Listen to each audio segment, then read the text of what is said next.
Assalamualaikum warahmatullahi wabarakatuh. Ya, selamat pagi, semangat pagi semuanya. Seperti biasa di setiap hari Rabu pagi jam 9 sampai jam 10 bertemu kembali dengan saya Dr. Agus Joko Susanto dalam acara Secangkir Kopi Hangat.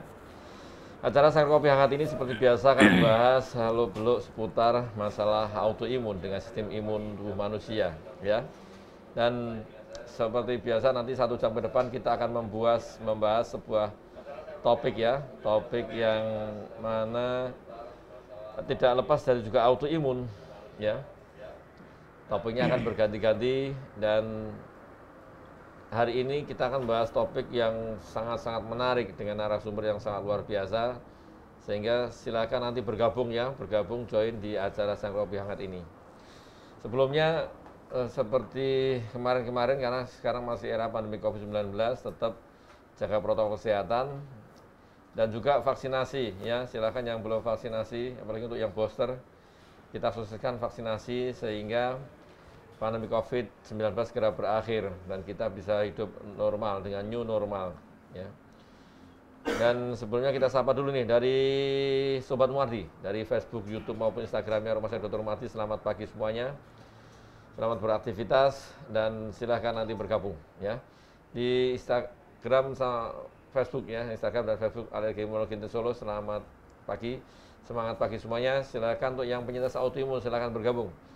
Karena pada pagi hari ini kita mendatangkan narasumber yang sangat luar biasa. Beliau ini seorang yang ahli dalam bidang menyanyi, ya, menari, terus memasak juga pintar. Kemarin sudah cerita sama saya dan ya pokoknya apapun bisa. Menyumbangkan ya, kompeten di bidangnya.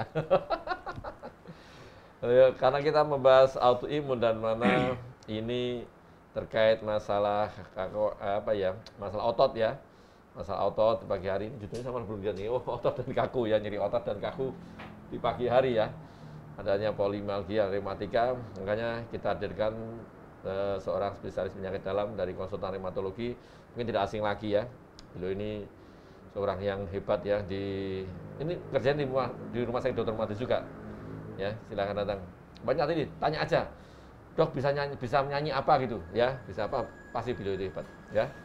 Kita hadirkan narasumber kita pada pagi hari ini, Dr. Arif Nuruddin, ya, spesialis penyakit dalam konsultan reumatologi. Selamat pagi, Dr. Arif. Selamat pagi, Dok. Iya nih, gimana? Sehat-sehat, ya? Sehat, alhamdulillah. Alhamdulillah, Sehat, khair, ya. Ini mungkin disapa dulu nih, Sobat Muardi dan penyintas autoimun, silakan disapa dulu, Dr. Arif. Ya, Assalamualaikum warahmatullahi wabarakatuh, Sobat Muardi semua.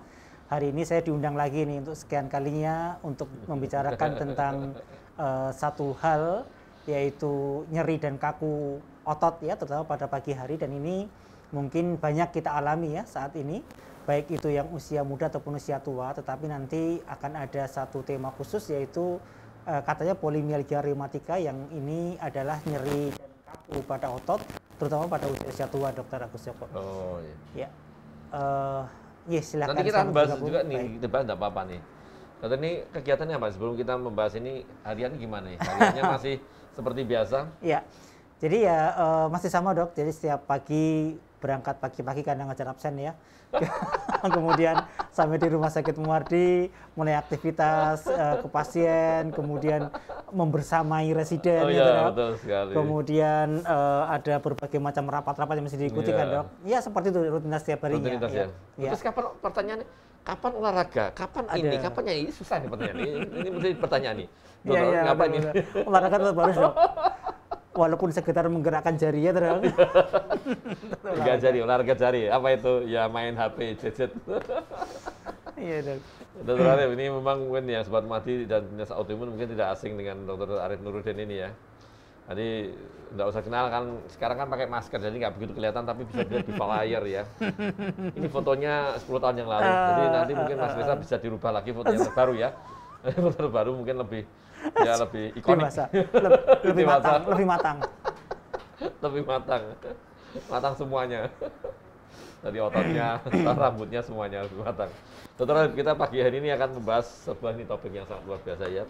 Hal nyeri otot dan kaku, karena ini yang sering kita ketahui bahwasanya penyakit yang para penyintas terutama autoimun kan sering mengalami hal tersebut. Dan juga mungkin yang Sobat Muardi nih, Sobat Muardi kadang kan bingung nih, sebenarnya nyeri otot yang masuk dalam polimialgia rematika itu apa sih? Ya, mungkin Dr. Arif bisa menyampaikan dulu nih, masalah apa sih yang dimaksud polimialgia rematika nyeri otot yang diwaspadai harus bagaimana? Silakan dok. Ya.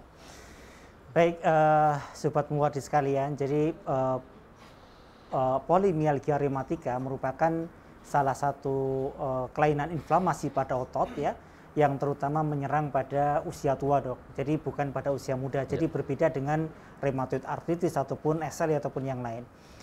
Polimialgia rematika ini biasanya terjadi pada usia lebih dari 65 tahun dan memang tetap wanita menjuarai dok. Jadi kalau bicara autoimun kan juaranya wanita tetap ya dibandingkan dengan laki-laki ya. Tetapi perbandingan tidak terlalu banyak, sekitar 3:1 antara wanita dengan laki-laki. Dan sekali lagi ini paling sering ditemui pada usia lebih dari 65 tahun, jarang sekali yang di bawah 50 tahun. Keluhannya adalah nyeri dan kaku terutama pada otot. Jadi bukan pada sendi, mungkin perlu kita bedakan ya dok ya. Nyeri sendi atau nyeri pada otot. Kalau polimialgia, karena namanya mialgia, maka dia nyeri pada otot, terutama pada pagi hari bangun tidur dok. Lebih dari 60 menit rata-rata ya. Lebih dari 60 menit, kemudian dia setelah 60 menit akan membaik dengan sendirinya. Dengan sembari aktivitas dia semakin membaik ya dok. Dan polimialgia rematika ini biasanya terjadi di daerah leher, bahu dan pinggul terutama. Ini yang paling sering terjadi. Dan kalau dibiarkan pada usia tua, tidak segera diobati, maka lama-lama terjadi kekakuan yang permanen, terjadi sarkopenia, pengecilan otot ya dok, kemudian lama-lama terjadi imobilitas. Dan kemudian akan menurunkan kualitas hidup tentunya ya, jadi dia tidak bisa ngangkat tangan pun tidak bisa lama-lama. Kemudian memang jelas ini harus diobati ya, karena kalau tidak maka akan menjadi sesuatu yang kronis dan ini sangat tidak diharapkan. Nah, tetapi Bapak Ibu sekalian perlu dibedakan antara polimialgia dengan rheumatoid arthritis. Kalau RA ini dia nyerinya pada sendi dan ada bengkak biasanya kalau pada pagi hari bangun tidur ya. Jadi bukan pada otot tapi pada sendi. Kalau ini adalah pada otot. Dan pada polimialgia rematika ini perlu dibedakan juga dengan miositis dok. Kalau miositis itu radang pada otot dengan keluhan dominannya adalah kelemahan otot. Kalau ini nyeri bukan kelemahan kalau polimialgia ini. Dan apakah ini autoimun atau tidak ini masih debat ini dok. Ada yang mengatakan autoinflamasi, ada yang mengatakan autoimun. Jadi memang perlu dibedakan ya. Kemudian polimialgia rematika ini memang sering dijumpai bersama dengan giant cell arthritis. Jadi artritis pada sel-sel raksasa. Ya. Ini giant cell arthritis ini biasanya hampir lebih dari 50% menyertai polimialgia rematika. Giant cell arthritis ini keluhannya adalah nyeri pada pelipis dok. Jadi nyeri kepala hebat, terutama pada pelipis ya. Kemudian kalau artritisnya itu yang ke arah mata, maka bisa timbul kebutaan atau timbul stroke ataupun yang lain. Jadi biasanya kalau sudah nyeri dan kaku pada otot, lama-lama terjadi giant cell arthritis. Jadi nyeri kepala yang hebat, yang kemudian kalau tidak diobati lama-lama menjadi masalah yang serius gitu. Ini hampir 50% lebih terjadi bersamaan ya, pada orang-orang tua. Gitu. Jadi ini adalah sekilas tentang polimialgia rematika. Tetapi kita patut untuk tenang karena ini rata-rata hampir 90% terjadi pada usia lebih dari 65 tahun. Jadi kalau pada usia-usia muda kita mesti berpikir yang lain, mungkin RA, mungkin Sjogren, mungkin SLE ataupun yang lain ya. Jadi ini terjadi pada usia-usia tua. Saya kira itu dok. Ya ini Sobat Muwardian penyintas autoimun sekarang tadi sudah sampaikan Dr. Arief Nuruddin ya. Jadi ini yang kebanyakan rata-rata ikut ini kan di bawah 65 ya. Di bawah 65 tahun. Termasuk kita saat juga masih 38. Ya, 27 sih. Oh 27 ya? Ya jadi memang ya udah-undilah umurnya 27 itu putranya Dr. Arief.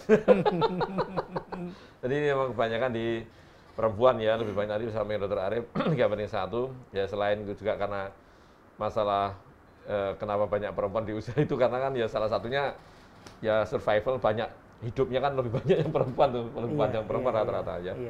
Jadi seperti itu. Terus ini dok, ini kan kadang orang taunya gini, oh berarti saya nanti kapan sih saya harus kontrol, kapan ini harus diobati. Terus tadi sudah disampaikan Dr. Arief bahwasanya tadi komplikasi macam-macam tadi ya. Nah ini gimana? Ini yang harus diwaspadai misalnya nanti untuk yang sobat muwardi ataupun punya kakek, neneknya, terus kemudian budenya, ya bulenya, kan harus diwaspadai gimana nih? Mungkin bisa disampaikan dok. Ya, jadi kalau kita menjumpai ada orang tua yang terjadi kekakuan pada otot ya, dan biasanya lebih dominan pada nyerinya dok. Nyerinya yang cukup hebat, sampai ngangkat tangan susah biasanya, atau sampai ketika mau bangun susah karena pinggulnya nyeri sekali. Jadi khasnya itu pada leher, bahu, sama pada pinggul yang paling sering ya. kemudian disertai dengan giant cell arthritis, dengan nyeri kepala hebat, pandangan mata mulai kabur. Nah, ini harus cepat-cepat dibawa ke rumah sakit. Karena kalau tidak nanti efeknya akan jadi tidak baik, jadi buta, jadi stroke misalnya, atau sama sekali nggak bisa digerakkan lagi karena sarkopenia, atau bahkan terjadi fibrotik nanti di situ. Jadi kalau ada orang tua yang seperti itu, maka saya kira cepat-cepat dibawa ke rumah sakit untuk kita tangani secepatnya ya.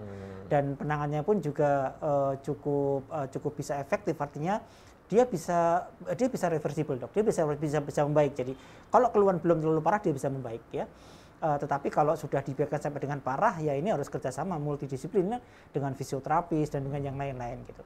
Jadi saya kira kalau ada keluhan seperti itu pada orang tua, entah itu orang tua yang punya komorbid ataupun tidak, karena pada polimialgia rematika ini tidak harus ada penyakit lain, tidak harus ada diabetes, tidak harus ada hipertensi, tidak harus ada autoimun dok, tetapi tiba-tiba dia muncul. Dikatakan kan per definisi itu polimialgia rematika adalah keluhan nyeri dan kaku pada otot pagi hari yang quickly, yang sangat cepat, dan kemudian dia akan dominan pada pagi hari lebih dari 60 menit. Jadi rata-rata seperti itu. Maka monggo nanti kalau sudah ketemu seperti itu cepat dibawa ke rumah sakit untuk kita tangani secepatnya. Saya kira itu. Jadi itu ya, yang kata kunci adalah pagi hari ya, usia lebih dari 65 tahun, kemudian banyak wanita 3/1, pagi hari lebih dari 1 jam. Kalau misalnya cuma setengah jam, dok, setengah jam udah enak gimana? Mungkin perlu pijit ya dok. Jadi seperti itu. Ya, Sobat Mardian penyintas autoimun sekalian, tadi ini sudah disampaikan sedikit ya terkait masalah polimialgia rematika dari Dr. Arif Nurdin. Silakan nanti join ya, silakan bergabung, silakan mengajukan pertanyaan ya kepada Dr. Arif Nurdin ini ya terkait masalah nyeri otot ini. Kayaknya temannya agak sulit, jadi pertanyaannya jadi pada mikir-mikir ini. Memang, tapi nanti lihat aja di belakang banyak nih. Jadi silakan nanti yang presentasi ini dari ini mana ini suaranya dari Kalimantan ya, Kalimantan, Sulawesi, Papua nih, Sumatera, belum, nanti silakan hadir ya, dari Lombok, Bali silakan ya, Singapura silakan bergabung ya. Dok, ini menarik ya, karena memang 65 tahun seperti ini kan biasanya rata-rata kan orang beranggapan, wah ini biasa dok, ini kan saya kan kerjaan saya kan mohon maaf misalnya mencangkul atau sering angkat junjung ya, angkat-angkat berat. Nah ini mudah gimana? Ini pas sama atau enggak? Ini kan tetap sama. Nanti tumpuannya juga di ini pinggang sama. Baik. Ya. Pada polimialgia rematika ini biasanya memang tidak ada faktor pencetus dok. Jadi tiba-tiba quickly, jadi bangun pagi hari tiba-tiba nyeri gitu. Beda kalau orang habis mencangkul, habis angkat junjung barang, itu kan ada pencetusnya jelas ya. Sehingga kita bisa katakan mungkin karena itu gitu. Tapi kalau yang polimialgia rematika ini tiba-tiba, jadi tiba-tiba nyeri sampai tidak bisa digerakkan misalnya. Dan ketika dilakukan pemeriksaan USG akan tampak ada tendinosynovitis atau tendonitis di bagian bahu biasanya. Jadi kalau kita USG akan ada radang di situ, ada tendon yang radang ya, kemudian pada panggul pun juga sama ya. Nanti akan ada masalah peradangan dan kemudian akan terjadi laboratoriumnya akan kelihatan dok, akan terjadi peningkatan LED, HSCRP, jadi protein vasakunya akan meningkat semua ini. Beda dengan orang-orang yang hanya nyeri-nyeri biasa, bukan polimialgia rematika, itu saya kira tidak akan ketemu radang-radang seperti itu. Jadi makanya kalau ada keluhan yang tidak jelas kok tidak ada pencetus apa-apa nih, tiba-tiba sakit dan itu berlangsung terus-menerus, maka secepatnya dibawa ke rumah sakit saja. Nah ini kalau seperti ini kan menarik juga dok. Ini kalau kira-kira ini pencetusnya tahu-tahu sakit atau memang kadang ada infeksi dulu, misalnya beberapa hari sebelumnya mengalami gejala kayak flu atau panas kan, karena seperti demam sumber-sumber, tahu-tahu nyeri gitu kan. Jadi untuk penyebab dari polimialgia rematika ini memang yang pertama genetik tetap ya dok. Jadi genetik itu tetap berpengaruh besar. Kemudian yang kedua faktor lingkungan yang paling berpengaruh adalah infeksi virus. Tetapi virus apa ini yang masih sampai sekarang masih dilihat ya. Jadi keluhan-keluhan polimialgia rematika ini selain kaku dan nyeri pada otot, juga ada demam, sumer, kemudian ada malaise, jadi kayak malas gitu ya. Kemudian nafsu makan menurun, kemudian berat badan menurun. Jadi memang seperti itu dok. Jadi tidak semata-mata nyeri saja tidak, tapi ada keluhan-keluhan sistemik yang lain. Jadi fatigue, kelelahan, kelemahan, sumer dan lain sebagainya. Jadi ini yang membedakan dengan kalau pegel linu biasa ya dok. Jadi itu kalau pada polimialgia seperti itu. Iya betul sekali. Gitu ya Sobat Mahdi penyintas autoimun sekalian, bahwasanya kadang seperti tadi ya. Tetapi apapun hal yang terbaik adalah misalnya didapatkan pada saudara, bude, bule ya, simbah, nenek lah, itu dengan keluhan seperti itu ya sebaiknya segera diperiksakan dok ya. Jadi jangan sampai nantinya misalnya terus terlambat datang, oh dok ini Ini sudah berapa lama nih? 1 bulan, 2 bulan, aduh mungkin udah kaku, susah sekali nih. Iya, iya. Dok, ini terus gini, Dokter Arif, misalnya dia sakit seperti itu, terus tindakannya misalnya, namanya juga orang ya, dianggap biasa, terus tahu-tahu 2 bulan, 3 bulan baru kontrol, ini kira-kira yang ditakutkan apa ini kira-kira? Yang ditakutkan nih, yang ditakutkan adalah kalau dibiarkan saja, itu maka terjadi kekakuan, strain pada muskulusnya, pada ototnya, lama-lama terjadi gangguan gerak, Dok. Jadi lama-lama gerak pun nggak bisa sama sekali. Ini yang ditakutkan itu, sehingga akan semakin sulit untuk mengobatinya kalau sudah sampai seperti itu ya. Kemudian yang ditakutkan lagi adalah biasanya kan disertai dengan giant cell arthritis. Ini yang paling ditakutkan, Dok. Kalau sudah nyeri dan kaku pada otot gitu, tiba-tiba nanti akan ada nyeri kepala. Nyeri kepala hebat, pandangan mata mulai kabur, nanti lama-lama jadi buta, Dok. Jadi buta, jadi stroke, kemudian jadi masalah-masalah yang lain yang karena arterinya tidak bisa lancar kan, karena artritis, giant cell arthritis itu sehingga menyebabkan sumbatan pada pembuluh darah, dan itu akan jadi masalah kemudian. Maka ya secepatnya kalau sudah seperti itu dibawa ke dokter untuk kita lakukan pemeriksaan lebih detail dan dilakukan pengobatan secepatnya. Saya kira itu. Iya, sorry. Dan ini Sobat Muaddi penyelesaian otonom sekalian, kita sudah sampaikan yang pertama dari Dr. Arif Nurdin bahwasanya ada faktor turunan juga tadi ya. Jadi makanya tadi kalau memang, nah ini Dok, ini kadang kan orang jadi tanya, Dok, ini kalau misalnya orang tua saya itu punya ya misalnya penyakit-penyakit metabolik, misalnya sakit gula, sakit tensi tinggi, kemungkinan besar kena itu, ataukah misalnya punya tadi, ada orang tua punya lupus misalnya, atau punya Sjogren, itu kemungkinan besar kena enggak? Secara teori, secara teori kok tidak disebutkan ya, Dok. Jadi artinya memang tidak ada komorbid tertentu yang akan menunjang dia terkena polimialgia reumatik atau tidak. Memang pada pasien diabetes kita kenal ada neuropati diabetikum, ada artropati diabetikum yang nyerinya mungkin hampir sama, tapi penyebabnya diabetes nih. Kemudian pada autoimun nanti akan ada artritis yang pagi hari, tapi penyebabnya autoimun. Kalau ini tidak, Dok. Orang tidak ada DM, tidak ada hipertensi, tidak ada autoimun pun bisa saja terjadi polimialgia reumatika. Dan tidak ada bahwa persentasenya lebih banyak yang mana tidak ada. Jadi tidak disebutkan bahwa ini penyebabnya adalah genetik, yang kedua faktor lingkungan terutama virus. Ini yang paling sering terjadi seperti itu. Jadi tidak terjadi lebih tinggi pada pasien-pasien yang punya komorbid, jadi sama saja. Sama aja ya. Jadi itu yang penting. Nah terus ini tambahan, kalau misalnya, mohon maaf ya, Sobat Muaddi penyintas autoimun, misalnya ada satu orang itu yang satunya itu bersihan sekali, ya, yang satu itu mohon maaf ceroboh ya pokoknya kotor lah, maksudnya tidak bersihan, itu gimana? Itu memang berbeda dan jadi faktor lingkungan yang paling mendukung itu virus, Dok. Jadi kalau dia mungkin daya tahan tubuhnya lemah, mudah terserang virus, jangan-jangan ada satu virus yang memang menyebabkan polimialgia reumatika. Ini yang mesti kita pahami ya, bahwa memang menjaga daya tahan tubuh tetap fit, tetap baik memang sangat penting ya. Kemudian yang kedua memang disarankan adalah olahraga yang teratur, Dok. Semakin sering dia dalam posisi tidak bergerak, maka akan semakin mudah terjadi strain, kekakuan. Dan itu pun jangan-jangan sebuah polimialgia reumatika. Maka yang terbaik mencegah penyakit ini adalah dengan semakin aktif menggerakkan bagian-bagian badan kita, olahraga-olahraga ringan, jangan dimanjakan dengan berdiam diri terus gitu. Dan kita tahu kalau pada orang tua kan rasa malas mulai muncul, sehingga kadang-kadang orang tidak mau gerak, dan ini akan lebih mensupport terjadinya polimialgia reumatika ini. Jadi mesti harus olahraga terus, ini simbah-simbah. Olahraganya pakai satu jari tadi, Dr. Arif. Tapi olahraganya juga dibutuhkan, jangan dakon, Dok. Dakon, halma, catur kan malah repot. Iya, itu kan olahraga juga. Catur malah bikin terus ya, makanya olahraganya harus jelas. Langsung kaku semua nih. Mungkin Dr. Arif juga sebelum kita jam-jam ya. Iya. Mungkin Dr. Arif bisa menyampaikan olahraga mungkin yang cocok pas nih kan, soalnya kan usia di atas 65 kan. Iya.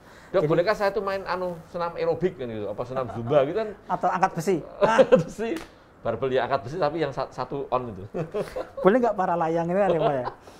Jadi Mbak Kakung, Mbak Putri, saya kira olahraga yang paling pas ya disesuaikan dengan kondisi fisik kalinya ya.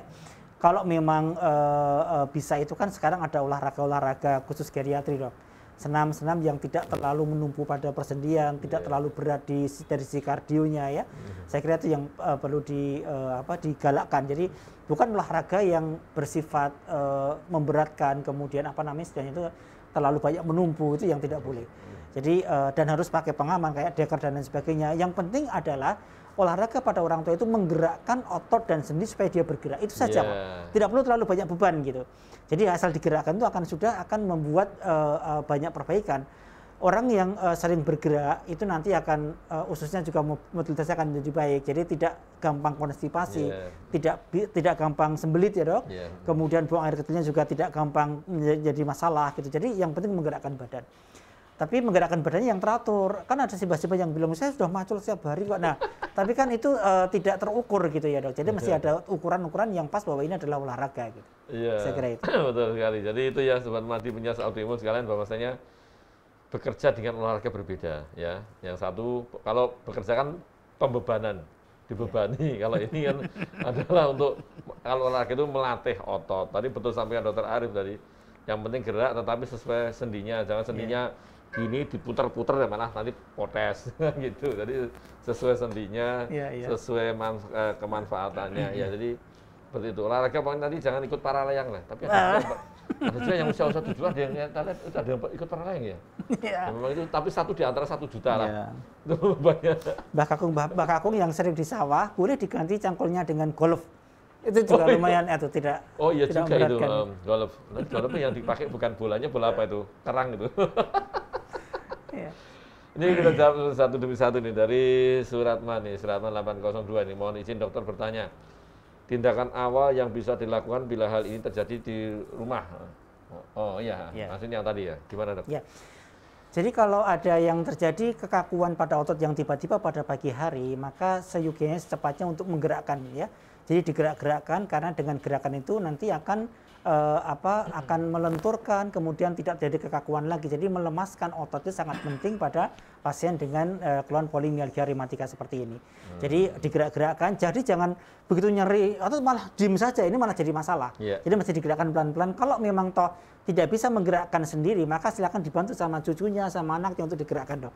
Jadi supaya secepatnya hilang rilis kekakuannya, jadi menjadi baik lagi. Saya kira itu. Iya, nih jadi gitu ya. Tetap Mas Haratman ya, pokoknya intinya ya di aktivitaskan digerak-gerak pelan-pelan lah. Ini dari Mbak Weni Aswilujeng. Ternyata kita harus pakai kacamata tidak bisa kelihatan ya. Ada umurnya 38. 27. Siang dokter saya kena RA nih. Apa? RA SPA, spondyloartritis. Oh, spondyloartritis. Ya. Sudah 2 bulan ini paha kanan saya sakit luar biasa nih. Akibatnya untuk duduk lama tulang ekor sakit dan saya kalau BAK hanya sedikit kayak anyang-anyangan nih. 1 minggu ini susah BAB. Saya sudah dirujuk ke fisioterapi tapi tambah parah sakitnya, tindakannya USD TENS dan GIM. Oh, menurut dokter apa ini polimialgia rematik nih? Matur nuwun. Ini usia berapa ya? Tadi coba Mbak, tadi di atas apa? Usianya belum ada ya. Weni Aswilujeng. Kalau lihat namanya ya 17 lah.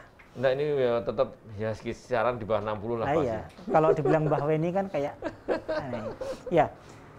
Jadi sebetulnya kalau lihat diagnosisnya RA dan SPA itu 2 diagnosis yang kemungkinan tidak jadi satu ya dok, karena RA itu kan seropositif, sementara SPA itu adalah seronegatif. Jadi mungkin kan salah satu kriteria SPA kan RF-nya negatif ya mestinya kan. Jadi spondyloartritis ini memang adalah kelainan di tulang belakang terutama di daerah sakroilium ya. Kemudian dia akan menyebar ke perifer, yaitu adanya kelainan di perifer seperti enthesitis, bursitis dan lain sebagainya.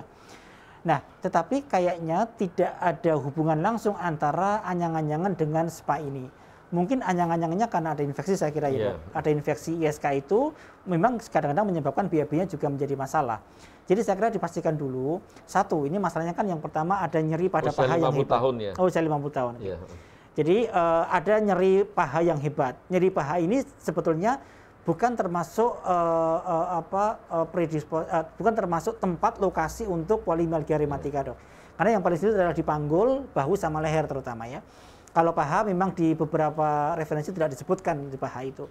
Mungkin ada mialgia ataupun miositis yang lain kemungkinan ya. Karena SPA-nya itu juga bisa jadi karena miositis pada paha itu merupakan gejala perifer dari SPA. Jadi bisa jadi karena SPA-nya itu ya. Yang pertama itu. Kemudian mungkin tidak ada hubungannya dengan anyang-anyangan, mungkin ada ISK juga. Karena wanita usia tua itu memang lebih sering terjadi ISK ya. Kemudian yang ketiga dengan fisioterapi ya cukup membantu sebetulnya, tapi fisioterapinya tidak hanya sekedar hanya dengan TENS, karena kalau pada spa itu fisioterapi yang aktif lebih disarankan dibandingkan yang pasif. Jadi mesti digerakkan Ibu. Jadi mesti digerakkan supaya dia bisa rilis untuk kekakuan ototnya itu gitu. Yang paling penting malah kalau diem saja kemudian di TENS malah semakin nyaman, malah semakin nggak gerak ya, semakin sakit nanti. Jadi seperti itu. Maka saran saya adalah kalau memang nyerinya tidak berkurang, silahkan menggunakan obat-obat penghilang nyeri NSAID ya. Wine ya, obat antiinflamasi itu seperti misalnya diclofenac dan lain sebagainya. Tapi ini pun juga tidak bisa sembarangan dok, mesti harus konsultasi dengan dokternya yang menangani supaya diberikan obat-obat untuk antiinflamasi. Karena kemudian nyeri itu karena inflamasi.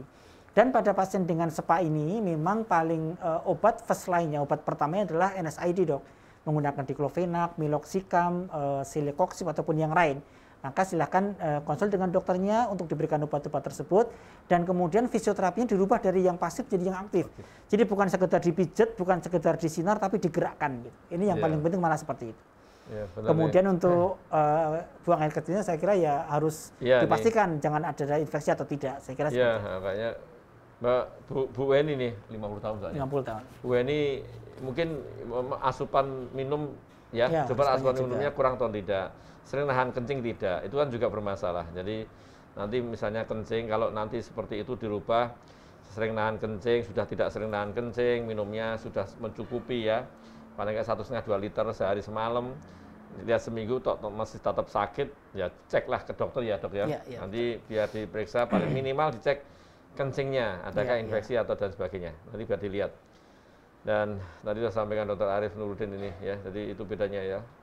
RA dan SPA, kira-kira SPA panas-panas itu. Padahal harusnya SPA itu bagus ya, RA dengan SPA itu malah ya ruwet. Ini dari Lastri Purnomo nih, izin bertanya dokter, kalau kaki lutut sering kebas gitu, lebih baik periksa ke dokter spesialis atau bagaimana dok? Ini? Ya. Jadi untuk nyeri pada lutut ya, nyeri atau kebasnya enggak tahu ya. Nyeri pada lutut ini bisa ke dokter penyakit dalam ya, terutama rheumatologi, bisa ke ortopedi ataupun bisa ke neurologi kalau memang ada kebas-kebas ya. Nah, dipastikan dulu apakah keluhan utamanya itu kebas atau keluhan utamanya adalah nyeri. Kalau kebas itu kemudian terjadi neuropati. Neuropati ini banyak sekali penyebabnya dok. Jadi bisa karena memang ada autoimun di situ atau ada saluran peredaran darah yang tidak lancar itu ataupun yang lain. Tapi kalau nyeri pada lutut, kita mesti lihat jangan-jangan ada osteoartritis, ada artritis yang lain, ada bursaitis, tenosynovitis, radang pada tendon, radang pada bursa ya, mesti harus dipastikan dulu. Dan kadang-kadang tidak hanya kebas, nyeri dan kebas jadi satu dok. Kalau nyeri dan kebas jadi satu ya mungkin ada pengapuran ya osteoartritis ataupun yang lain. Jadi saya kira bisa periksa ke dokter-dokter yang tadi saya sebutkan, silakan nanti untuk dilakukan pemeriksaan lebih lanjut. Saya kira itu. Silakan datang di Lastri Purnomo ya. Yang datang ke spesialis nanti, bisa disebut tadi ada dokter yang dalam rheumatologi, kemudian dokter bedah ataupun dokter dari saraf ya. Jadi biar dievaluasi mana. Jangan-jangan ketawanya adalah malah punya sakit gula, sakit DM. Ya. Bisa jadi. Ini dari alergi imunologi Solo ya, dari IKAMI 21. Dokter, ini saya lupus ya, saya SLE, sudah 2 bulan nyeri pinggang ya, menjalar ke betis, pinggang menjalar ke betis. Terus mata kabur untuk melihat jarak jauh. Apakah ini perlu penanganan khusus? Sudah jenengan beri analisis tidak berkurang, mohon petunjuk. Ini siapa nih?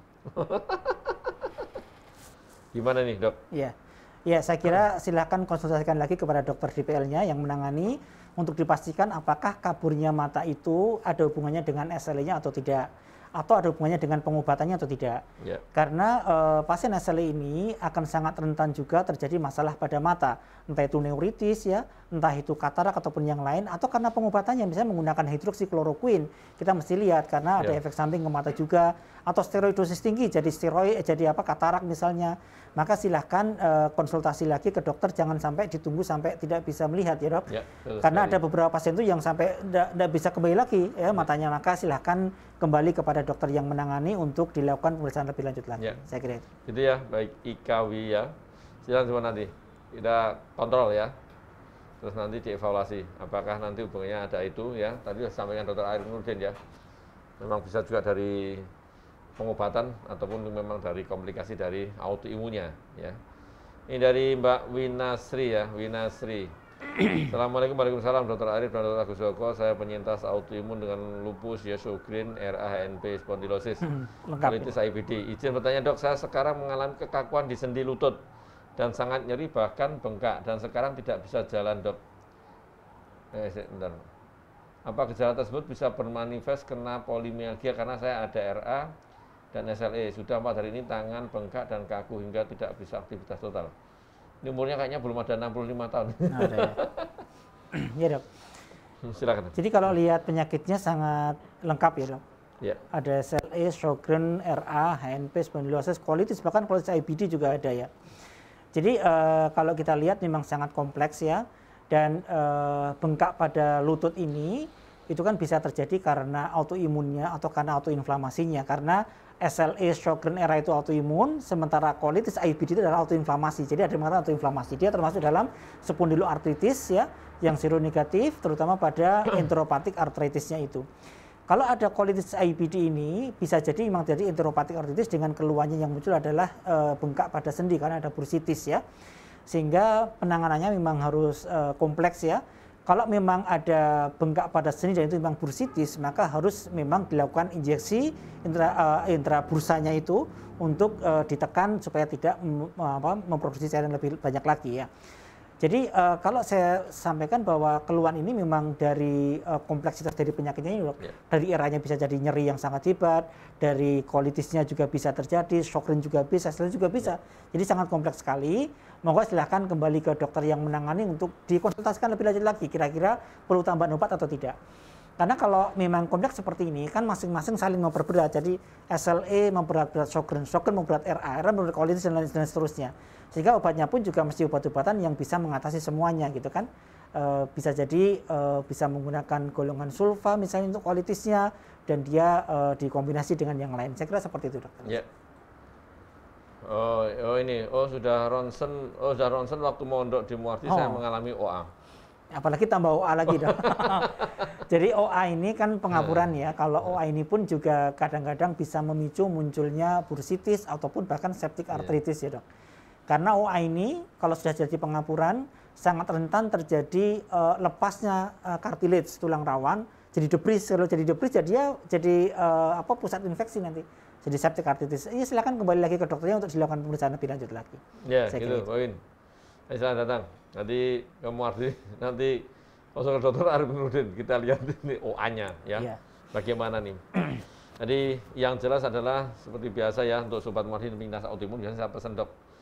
Yang penting adalah dari semua itu adalah berbahagialah dari stres. Itu yang penting ya. Itu untuk yang penyintas autoimun. Silakan dokter Agus keluar berbahagialah dari stres ya, karena tadi sudah sampaikan dokter Arif berbagai macam upaya, usaha segala macam, pengolahannya bagaimana, pengobatan bagaimana, tapi kalau tidak ada artinya kalau tetap stres ya? Stres sama aja, nanti ya flare terus, sama aja nanti flare-nya tergantung apa itu, kalau ya RA ya flare-nya RA-nya kaku, OA ya apa OA bukan ya, tapi kalau tidak lupus nanti lupusnya flare, jadi ya seperti itu ya, ini menarik sekali.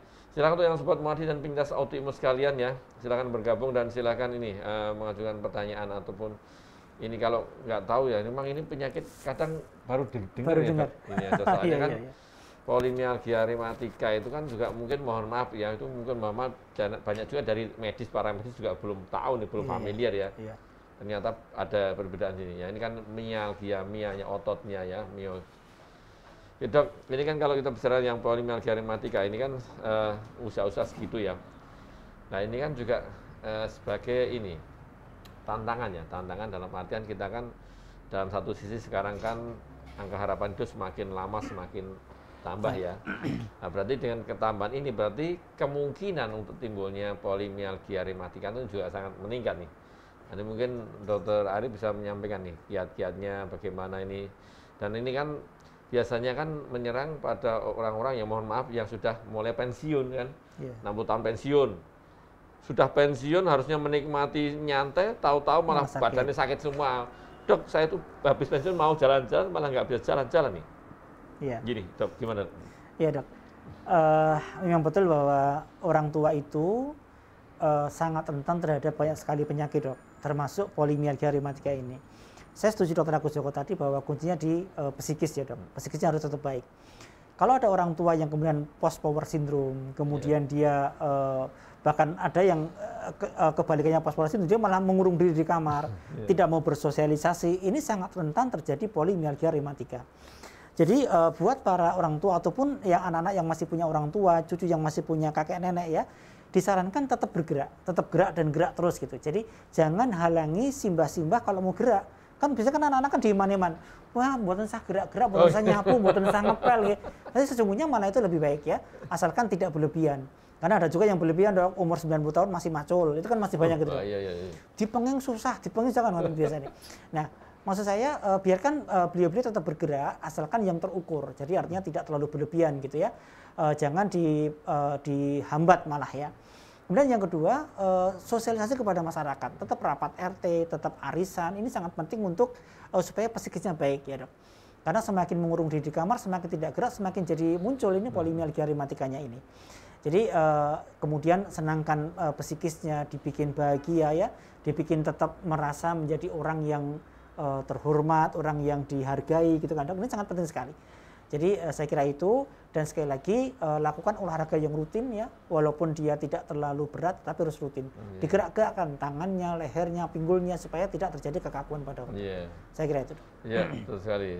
Jadi itu ya, memang yang sering kita ketemui memang keseharian itu biasanya ini dok, lawang saya itu biasanya ke sawah, ke kebun ya, terus tidak boleh kan tambah sakit semua. Jadi tadi saya sampaikan Dr. Arif Nuruddin bahwasanya boleh ya dengan aktivitas ya. Jadi ibaratnya kayak mesin atau misalnya engsel pintu, kalau lama nggak digerak-gerakkan lama-lama kan berkata kriet. Nah itu kriet-krietnya di semuanya kriet-kriet semua. Dioli. Akhirnya dioli. Jadi gunanya digerakkan adalah itu. Satu untuk melemaskan, terus kemudian untuk melicinkan, bantu licin dan tidak kaku ya dok ya. Akhirnya yang jelas adalah yang ditakutkan adalah kalau jarang gerak tadi sudah sampai Dr. Arif tadi mengecil nanti ototnya. Sarkopenia. Sarkopenia mengecil sekali ya. Kalau mengecil otomatis nanti tambah lama tambah menurun dayanya segala macam, akhirnya mudah infeksi. Jadi kan susah nanti. Akhirnya punya infeksi paru-paru dan sebagainya. Ini sangat tantangan nih Dr. Arif tadi. Dr. Arif ya. Dari Mbak Winasi tadi kelanjutannya tadi ini saya punya masalah ini gastritis nih, sudah erosif parah dok. Jadi kalau minum obat anti nyeri lambung tidak kuat dok. Yang efektif banyak injeksi. Jadi gimana solusinya? Oh iya nih. Jadi punya obat tadi wetenge seloro. Sudah gastrit erosif, wah ini urut nih. Jadi sangat kompleks ya Mbak Win. Yang jelas adalah kalau saya sih berbahagia dari stres. Iya. Itu ya, terus buat nyaman itu aja lah. Buat nyaman bagaimana membuat badannya jadi nyaman. Ya, kalau semuanya memang akan jadi kompleks sekali. Dr. Arif mungkin mumet. Seperti itu ya, Mbak Winasi. Ini Mbak Ria Ayu Paryono nih, pagi dokter nih. Saya pasien dengan RNPSM positif. Ya. Setiap aktivitas siang hari, meski kena sinar matahari sedikit saja nyeri kepala dan mual muntah. Saya aktif Zumba nih, seminggu 2 kali karena happy, sendi, sakit, dan lebam. Apakah dikatakan flare? Iya, Ini contohnya yang ke Zumba nih, kuat nih. Tadi kita bahas ikut apa tadi Zumba dan apa tadi? Yang aerobik. Zumba itu apa tuh? Zumba itu ya itu tarian Zumba ya. Yang rodok ya hiperaktif lah, yang mirip-mirip aerobik tapi ya kan. Iya tarian Zumba itu ya. Ini Dr. Arif belum tahu nih tarian Zumba ini. Ya, jadi Bu Ria Ayu Paryono, jadi RNP positif, SM positif itu kan memang ke arah SLE kalau saya tidak salah ya. Setiap aktivitas siang hari meski kena sinar matahari sedikit saja nyeri kepala dan mual muntahnya memang karena SLE itu salah satu faktor pencetusnya adalah ultraviolet ya. Karena dia akan terjadi kematian pada sel-sel kulit dan itu akan memicu terjadinya flare up dari SLE-nya. Saya aktif Zumba seminggu 2 kali karena happy, sendi sakit dan lebam ya. Saya kira Zumba itu bisa diteruskan asalkan yang pertama tidak terlalu menumpuk. Saya tidak tahu gerakan Zumba seperti apa ya. Gerakan yang terlalu menumpuk pada sendi memang harus dikurangi, terutama pada sendi lutut ya terutama. Jadi yang jingkrak-jingkrak saya kira dikurangi ya dok. Kemudian yang kedua untuk meminimalkan terpaparnya sinar matahari dalam waktu lama dan langsung gitu. Jadi kalau dengan penutup mata itu apa? Sunscreen apa namanya? Oh, sunblock. Sunblock. Kulitnya dikasih sunblock. Dikasih sunblock iya, ya. iya. Kalau memang sunblock itu bisa, tapi tetap kalau saya tetap dihindari yang paparan langsung dalam waktu yang lama ya, Dok. Karena apalagi sudah jelas kalau setiap kali terpapar sedikit saja sudah nyeri kepala dan mual muntah, sudah tidak usah saja. Jadi olahraga zumbanya malam. Jadi, malam hari itu saya kira bisa dirubah waktunya ya, Dok. Jadi saya kira mungkin ini yang dikatakan flare, Dok. Jadi kalau kena matahari dia akan flare, sendinya sakit, lebam-lebam, ya mungkin ini adalah flare up dari pasien SLE-nya itu. Jadi saya kira hindarilah sesuatu yang memang jadi tidak nyaman di badan, dihindari saja. Iya, betul sekali. Saya setuju ya, Dr. Arifuddin. Jadi gitu ya, Mbak Ria Pariono dan juga yang Sobat Madin, penyintas autoimun ya. Jadi sering saya sampaikan bahwasanya autoimun itu kan suatu kondisi yang individual ya, setiap orang berbeda. Yang penting adalah bagaimana mencermati, memahami dirinya sendiri ya. Untuk si A baik belum tentu untuk si B baik. Jadi itu yang terpenting adalah individual. Jadi Mbak Ria ini kalau yang lain itu temennya bisa, beda, namanya manusia beda-beda. Sakit batuk pilek aja dikasih obat sama, satu sembuh satu tidak, satu yang tiga tidak kan gitu. Jadi memang seperti itu. Apalagi yang autoimun. Jadi kalau memang sudah nggak tahan sinar matahari, walaupun dengan pakaian, dengan apa yang sunblock dan sebagainya, sebaiknya dihindari gitu aja. Solusinya ya menghindari gitu aja, selesai ya. Cuman permasalahannya, Dok, saya kan senang ke pantai lah, itu ruwet nih. Atau senang apa ya? Ke pantainya malam. Pantai malam yang dilihat apa tuh? Gila gulita, debur ombak. Jadi memang serba susah, tapi tidak apa-apa ya. Terus ini happy ya, kalau udah walaupun happy, tapi kalau habis sumba terus jadi sakit lebam ya janganlah. Itu sumbanya dikurangi intensitasnya. Kalau biasanya 1 jam ya mulai sekarang ya setengah jam gitu, apa seperempat jam. Zumbanya diganti lumba-lumba kan. Iya, lumba-lumba. Geraknya cuma lumba-lumba gitu. Gitu ya, Mbak Ria Pariono ya. Benar di Sulistiori ini. Assalamualaikum, waalaikumsalam nih. Izin bertanya, dokter, saya penyintas SSC ya, cirrhosis ya, polymyositis dan ada hipertensi dan DM. Akhir-akhir ini punggung bagian atas sering nyeri, apalagi kalau habis berdiri lama atau duduk yang tidak bersandar. Saya pernah cedera punggung atas waktu olahraga, tapi sudah lama saat masih sekolah dulu. Dan telapak kaki 2 pekan ini sering terasa nyeri dan rasanya panas. Mohon pencerahannya, Dok. Usia 40 tahun. Ini mana, Bapak tadi? Oh, usia 40 tahun. Ini mau tanyakan apa? Maksudnya telapak kaki sering terasa nyeri ini ya? Iya, iya. Ya oke, SSC, polymyositis, HT, hipertensi ya. Dan nyeri ya, habis berdiri lama atau duduk yang tidak bersandar ya. Cedera punggung waktu olahraga dulu ya, lama-lama. Dan telapak kaki 2 pekan ini sering terasa nyeri nih, panas. Ya. Silakan, Dokter Arif. Ya, jadi memang ada beberapa hal. Yang pertama, systemic sclerosis ini pun juga terjadi kekakuan pada kulit ya, terutama pada kulit. Tapi kemudian pada jaringan yang lain pun juga lama-lama jadi kaku juga. Jadi kekakuan ini juga bisa terjadi pada pasien karena systemic sclerosis. Yang kedua, polymyositis pun juga menyebabkan hal yang sama, nyeri dan kaku juga. Apalagi ada diabetes mellitus ini juga nanti jadi neuropati diabetik ini juga jadi masalahnya jadi panas dan nyeri ya, Dok. Dan jadi saya kira gabungan dari itu semua memang bisa menimbulkan rasa punggung yang sangat nyeri ya. Kemudian di telapak kaki juga kelihatan tampak terasa nyeri dan panas. Ini pun juga bisa karena semua penyakit ini, Dok. Karena diabetesnya ya, karena SSC-nya, karena polymyositisnya juga bisa semua. Jadi saya kira perlu dievaluasi apakah perlu tambahan obat atau tidak. Apakah obat yang sekarang sudah efektif atau tidak. Jadi silakan konsultasi kembali kepada dokter yang menanganinya lagi untuk dilakukan evaluasi ulang ini. Dilakukan skor misalnya ya, untuk SSC-nya, untuk polymyositisnya, apakah sudah efektif atau belum obatnya. Atau perlu tambahan obat-obat yang lain ya. Kemudian bisa jadi memang ada masalah di pinggang, ini usia 40 tahun ya, Dok. Bisa jadi masalah di pinggang akan muncul autoimun yang baru atau inflamasi yang baru. Misalnya muncul spondyloartritis misalnya ya. Ankylosing spondylitis, walaupun ini sangat jarang ya, antara SSC dengan ankylosing cukup jarang karena kliennya genetiknya tidak pada satu lokus ya, jadi agak jarang. Tetapi bisa jadi seperti itu, maka nanti dokter yang menangani akan melakukan futuronsen biasanya, Dok. Lakukan futuronsen pada tulang belakang dan pada sakroilium, pada sendi sakroili, dan nanti akan tampak kalau memang ada sakroilitis ya kita waspadai jangan-jangan SPA ini, Dok. Jadi seperti itu, saran saya silakan kembali ke dokter yang menangani kembali untuk melakukan evaluasi ulang. Saya kira itu. Sulit sekali ini ya, tadi disampaikan Dr. Arimuddin. Itu ya, yang jelas adalah tetap sudah sampaikan dari sisi medis, tapi kalau dari sisi yang tidak medis, Mbak Sulistori ini ya pokoknya kalau duduk, kalau seperti ini ya berarti ya duduknya yang bersandar gitu aja lah ya. Terus kemudian ya jangan menahan tumpuan pinggang terlalu lama gitu aja. Karena kan apapun kan dengan kondisi ini kan mudah sekali menyebabkan sakit ya.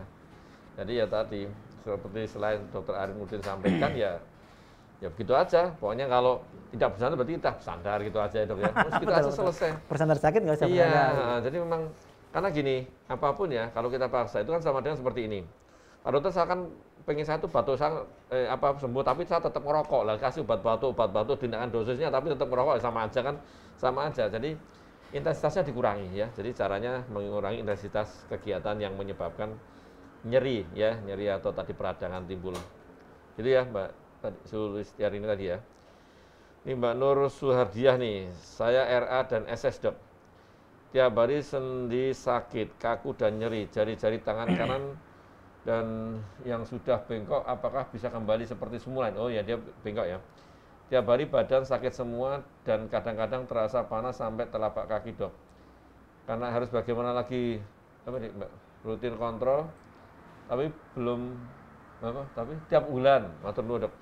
Oh sudah rutin kontrol tiap bulan gitu mas. Itu walik-walik nih. Ya. Bacanya enggak. Iya.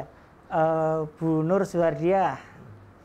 Ini pasien rutin ini dok. Oh, iya? Nur Suhardiah. Oh, rutin di sini? Iya, rutin di sini nih. Iya. Allah, dia setia sekali. Oh, apakah ini termasuk, ini umur berapa nih? Bu Nur Suhardiah itu umur sekitar 50-an kali ya. Berarti belum termasuk polimyalgia nih. Iya, belum termasuk. Dia pasien saya dari saya masih muda dok. Sekarang sudah, masih muda juga sih. Oh, iya?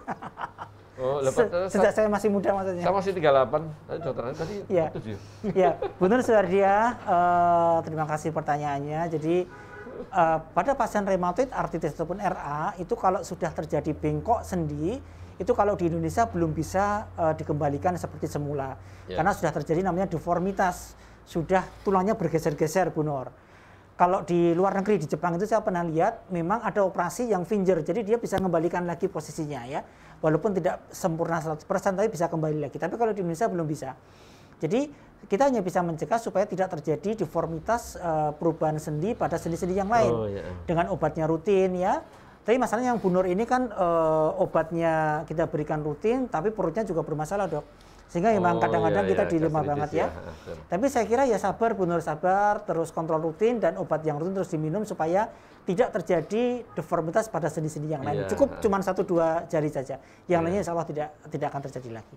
Saya kira itu. Setuju sekali nih. Berbahagialah dari stres ya Bu Nur Suhardiah ya.